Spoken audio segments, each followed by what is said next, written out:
محترم سامعین، اللہ کے نبی سید عالم صلی اللہ علیہ وسلم نے ارشاد فرمایا، خیرکم من تعلم القرآن وعلمہ، کہ تم میں سب سے بہتر لوگ وہی ہیں جو قرآن کو سیکھتے ہیں اور سکھاتے ہیں۔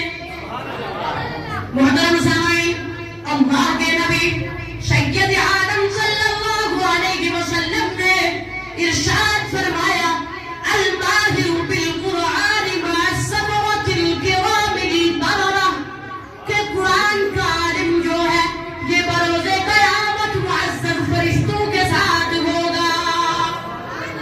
اور میرے نبی نے فرمایا، قرآن مقدس کا ایک حرف پڑھنے پر 10 نیکیاں ملتی ہیں۔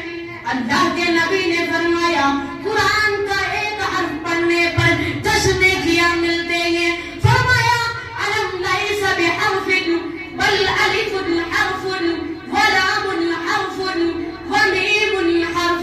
میرے نبی نے فرمایا، میں نہیں کہتا کہ علم ایک حرف ہے، بلکہ الف ایک حرف ہے، لام ایک حرف ہے، میم ایک حرف ہے۔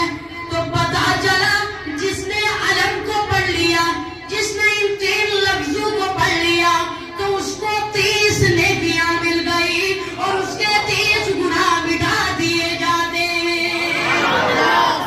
اور جس جگہ رب کے مقدس کلام کی، قرآن مقدس کی تلاوت کی جاتی ہے، وہاں پروردگار عالم رحمتوں کی بارش کا نزول فرماتا ہے۔ محترم سامعین، اللہ کے نبی صلی اللہ علیہ وسلم نے فرمایا کہ بروز قیامت جس نے قرآن کو دنیا میں پڑھا، یاد کر لیا، اپنے سینے میں محفوظ کر لیا، اس کے حلال کو حلال جانا، اس کے حرام کو حرام جانا، تو بروز قیامت اس کو ایسا تاج پہنایا جائے گا، ایسا تاج پہنایا جائے گا جس کی روشنی چاند جیسی ہوگی، اور اس کے ماں باپ کو ایسا لباس پہنایا جائے گا، ایسا لباس پہنایا جائے گا کہ جس کے مقابلے میں دنیا کی کوئی حقیقت نہ ہوگی۔ اس حافظ و قاری کے ماں باپ کہیں گے، ہمیں یہ لباس کس وجہ سے پہنایا گیا ہے؟ تو ان سے کہا جائے گا، تم کو یہ لباس تمہارے بچے کے قرآن پڑھنے کی وجہ سے پہنایا گیا ہے۔ کیا عظمت ہے قرآن کی! محترم سامعین، دیکھیے، آج ہم لوگوں نے قرآن کو پڑھنا چھوڑ دیا، قرآن کے ادب کو چھوڑ دیا، جیسے ویسے قرآن کو ہاتھ میں لیتے ہیں، نہ پڑھنے کا ادب معلوم ہے، نہ چھوڑنے کا ادب معلوم ہے۔ آئیے بزرگان دین سے قرآن کا ادب سیکھتے ہیں۔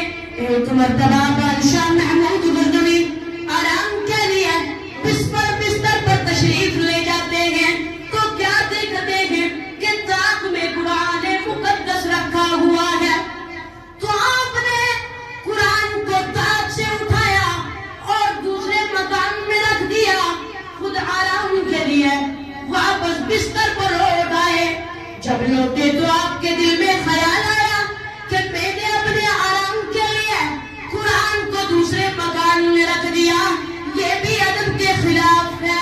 آپ نے قرآن کو دوسرے مکان سے اٹھایا، جہاں پہلے رکھا ہوا تھا وہیں پر رکھ دیا، خود آرام کے لیے دوسرے مکان میں چلے گئے۔ جب آپ کا وصال ہوا تو کسی نے خواب میں دیکھا کہ بادشاہ محمود غزنوی جنت کے باغوں میں ٹہل رہے ہیں۔ ان سے پوچھا گیا کہ تمہیں یہ مرتبہ، تمہیں یہ مقام کیسے ملا؟ تو انہوں نے جواب دیا کہ قرآن مقدس پر، قرآن مقدس کے ادب کے سبب رب تبارک و تعالی نے مجھے بخش دیا گیا، مجھے جنت میں داخل کر دیا گیا۔ 2 اشعار میں آپ کے سامنے کہ کونین کی رشد و ہدایت کا سامان نہ بدلا جائے گا۔